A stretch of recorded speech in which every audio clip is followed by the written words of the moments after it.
कुछ ही मिनटों में, बिल्कुल उसकी वजह से हो गया। लेकिन इस चीज को भी एक फैक्टर था जिस आंकड़े पर हम जिक्र कर रहे थे कि दिल्ली कैपिटल्स ने 150 से कम का स्कोर अभी तक डिफेंड नहीं किया था और आज कर दिया। बिल्कुल, एक बार भी नहीं किया था, मतलब ये 16वां सीजन है, आज तक नहीं किया था।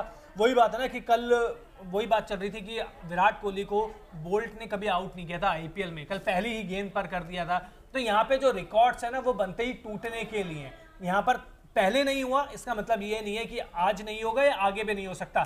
इनको क्या हुआ है, राहुल त्रिपाठी, इनकी कब लाठी चलेगी? लाठी चल नहीं रही है, इनकी लाठी चलना बहुत लाठी नहीं चल रही है, नहीं चल रही है। और बैटिंग ऑर्डर में बहुत सारी समस्याएं हैं सनराइजर्स हैदराबाद के साथ मिल सकती है। ठीक है, राहुल त्रिपाठी नंबर 3 पर है, लेकिन वही है ना, आप कभी कहते हैं अभिषेक शर्मा ओपनिंग करेंगे, कभी आप कहते हैं मयंक अग्रवाल ओपनिंग करेंगे। कंफ्यूजन बहुत ज्यादा है इस खेमे में।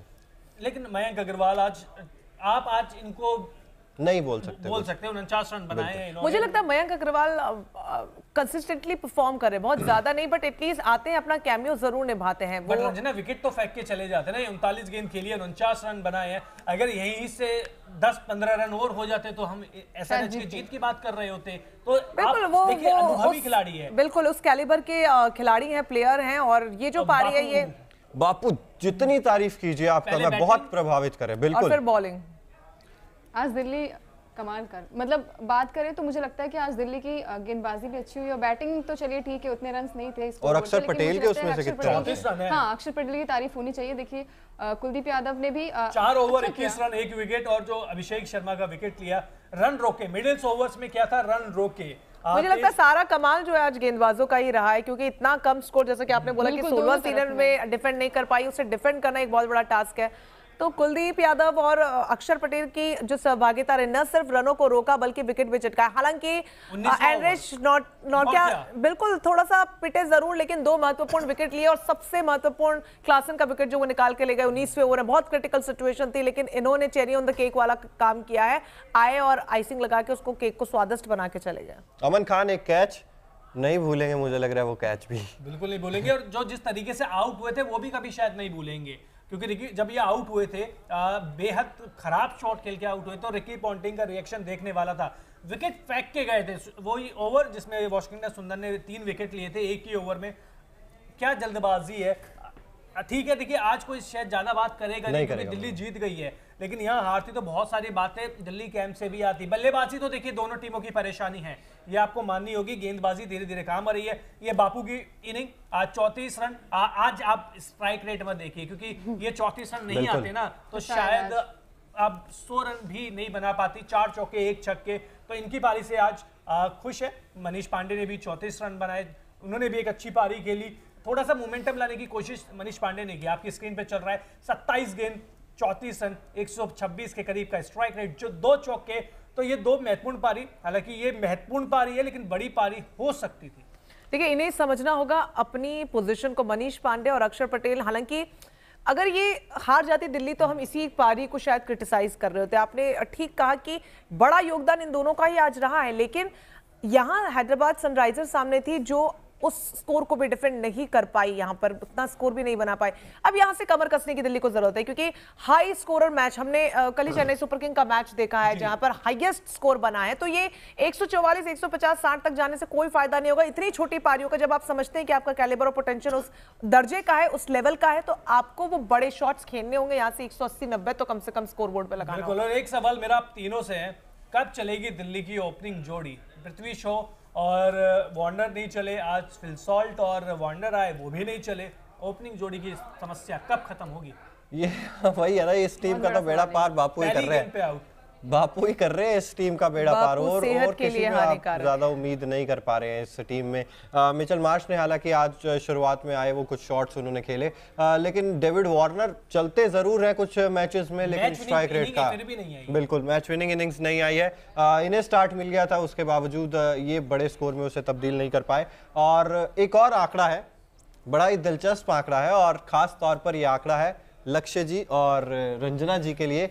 जिस स्कोर की हम बात कर रहे थे कि 150 से कम का दिल्ली कैपिटल्स ने पूरे 16 साल हो गए हैं अब तक एक बार भी नहीं किया था, और वो जो 3 लोएस्ट स्कोर डिफेंड किए थे, राजस्थान का नाम जरूर लाओगे। 150 का, 152 का और 154 का, तीनों मैच राजस्थान रॉयल्स के खिलाफ। राजस्थान के खिलाफ वो तो आप दोनों का नाम ले दिया मैंने, इसलिए आप कह ही रहे हो, लेकिन तीनों स्कोर राजस्थान रॉयल्स के खिलाफ थे, वो 150, 152 और 154। मैं हमेशा आपको कहती हूँ प्रेजेंट में आप जिया कीजिए, आपको बहुत भूतपूर्व। अरे मैंने तो आंकड़ा रखा है बस, मैंने तो आंकड़ा रखा है। प्रेजेंट में आपकी टीम आपके लिए अच्छा कर नहीं पा रही है तो आप प्रेजेंट में जीते नहीं है। सरफराज खान पे देख रहे थे, बड़े बड़े छक्के मार रहे थे ये, बिल्कुल। जब प्रैक्टिस में देखने गए थे कॉन्फिडेंट भी लग रहे थे, बातों बातों में कह भी रहे थे कि मुझे खिला नहीं रहे, खिला रहे हैं तो कर क्या रहे हैं। बिल्कुल, इनके साथ भी समस्या बहुत ज्यादा है। और एक समय बात कर रहे थे भाई इंडिया खिलाओ, टेस्ट खिलाओ इन्हें, लेकिन टेस्ट में रणजी में अच्छी पारियां खेल लेते हैं, लेकिन T20 के खिलाड़ी मुझे लगता है नहीं, अभी आप उतना ज्यादा भरोसा नहीं करता। बल्ले से भी कमाल दिखाया, 4 ओवर 28 रन 3 विकेट,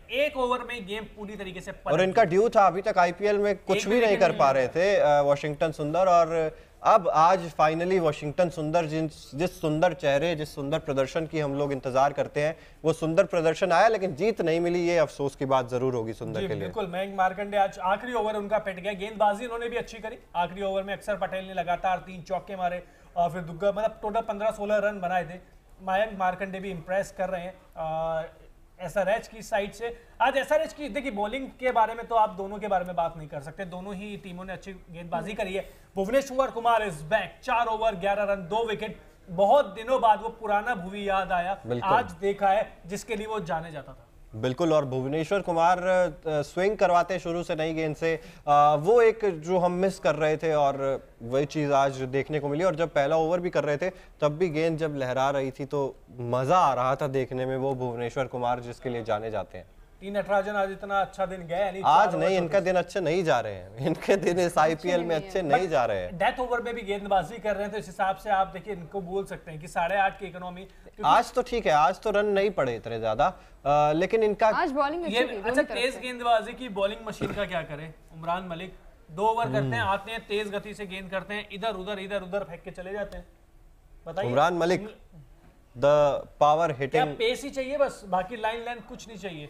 देखिए हर बार दिन नहीं होता, हर दिन आप पूरा टूर्नामेंट निकाल लीजिए। नहीं, मुझे लगता है कि कंसिस्टेंसी चाहिए। हाँ, थोड़ा सा इनको चाहिए कंसिस्टेंसी, जो ये ढूंढ नहीं पा रहे। इंडिया खेले थे, वहां से ड्रॉप हुए, उसके बाद भी आपको समझ जाना चाहिए कि आपकी लाइन और लेंथ में बहुत सारी दिक्कतें हैं, वहां पर उसको सुधारना पड़ेगा। और इनकी पेस इनके खिलाफ ही जा रही है हर बार। आप देखेंगे तो सिर्फ बल्लेबाज को हल्का सा टाइम करते हैं तो आसानी से छक्का चला जाएगा, आसानी से चौका चला जाएगा। ग्राउंड भी छोटे हैं और उसी वजह से मुझे लग रहा है उमरान मलिक को शायद अपनी पेस को ही अब कंट्रोल करके थोड़ा बहुत अपनी लाइन और लेंथ पे ध्यान देना पड़ेगा। क्यों रंजना?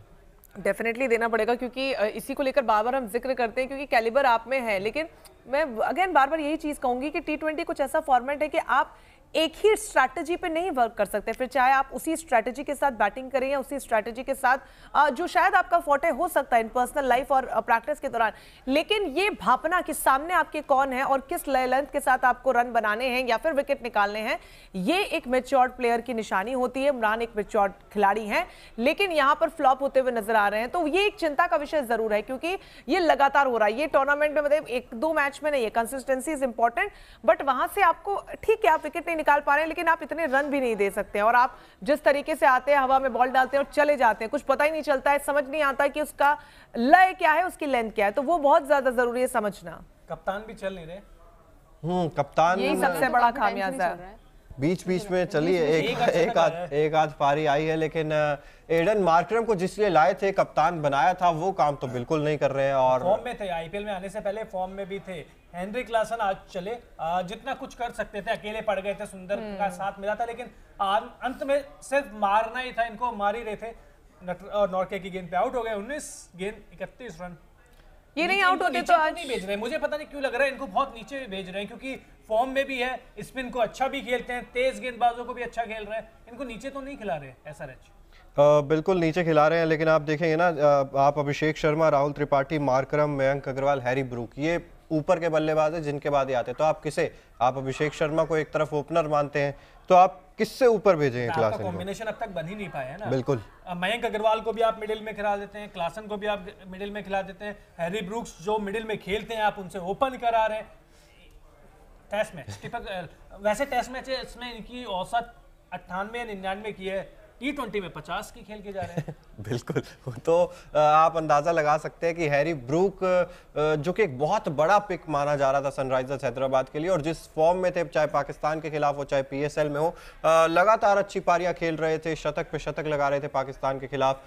लेकिन IPL वही कहते हैं ना, इंडियन कंडीशंस में जब आप आते हैं तो आपको कई सारे स्वाद चखने पड़ते हैं, वो कड़वे भी होते हैं, और हैरी ब्रूक के लिए तो कड़वे वो स्वाद लग रहे हैं, तीखे हो रहे हैं। ये स्वाद पूरी टीम चख रही है इनकी वजह से, है ना, और स्वाद खट्टा कर रही है। जो जीत का स्वाद हो सकता था मीठा, वो हार का स्वाद खट्टा पूरा होता चला जा रहा है। तो बहुत ज्यादा जरूरी है कि ये थोड़े से मसाले ऐड करें अपनी परफॉर्मेंस में, ताकि जो स्वाद है वो भरपूर आए, न सिर्फ टीम को बल्कि दर्शकों को भी, क्योंकि वाकई में बहुत बड़ा नाम है। और IPL टूर्नामेंट से पहले तो लग रहा था कि ये तुरुप का इक्का है हैदराबाद के पास, लेकिन अब वो पूरी तरीके से जोकर साबित हो रहे हैं। बिल्कुल, और दिल्ली की जीत के साथ पॉइंट्स टेबल की बात करें तो कोई बदलाव नहीं, पॉइंट्स टेबल में कोई बदलाव नहीं है। दिल्ली 10वें नंबर पर ही है, सनराइजर्स हैदराबाद 9वें नंबर पर ही है। हालांकि 7 में से 2 जीत, 7 में से 2 जीत, ये दोनों के इक्वल है, लेकिन पॉइंट्स टेबल में नेट रन रेट की वजह से दिल्ली कैपिटल्स अभी भी 10वें नंबर पर ही है।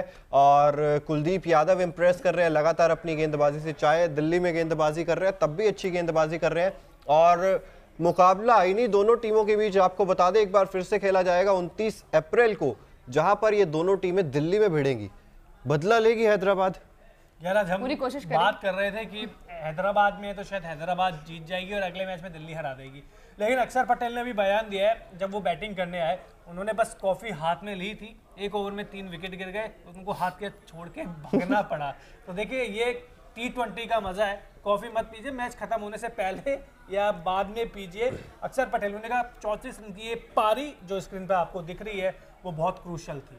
बिल्कुल बहुत क्रूशियल थी, और सनराइजर्स हैदराबाद के लिए भी अब चिंताएं तो देखिए बढ़ती जा रही हैं, क्योंकि 7 में से 2 जीत ही है उनके खेमे में। प्लेऑफ्स के लिए बहुत मुश्किल हो रहा है दोनों ही टीमों के लिए, लेकिन बाकियों का काम तो खराब कर ही सकते हैं। जी बिल्कुल, और काम तो खराब कल मुंबई इंडियंस और गुजरात के बीच में जो मैच है उसमें मुंबई का भी हो सकता है ना, क्योंकि खराब प्रदर्शन रहा है पंजाब के खिलाफ, जो आखिरी 5 ओवर में 108 रन खा लिए। जब पंजाब के खिलाफ खा सकते हैं तो गुजरात तो पिछली बार की चैंपियन है। क्या कहना चाहोगे अंकिता? गुजरात भी हारी थी, ऐसा नहीं है। किससे? अभी 2 मैच मुकाबले हारी है, 2 मुकाबले हारी थी, उसके पहले हारी थी। इतने ज्यादा रन तो नहीं चेस किए, लेकिन जिस तरीके से मुंबई इंडियंस ने किया पंजाब के खिलाफ, चेस तो किया, 200 के आंकड़े तक तो पहुंची वहां पे।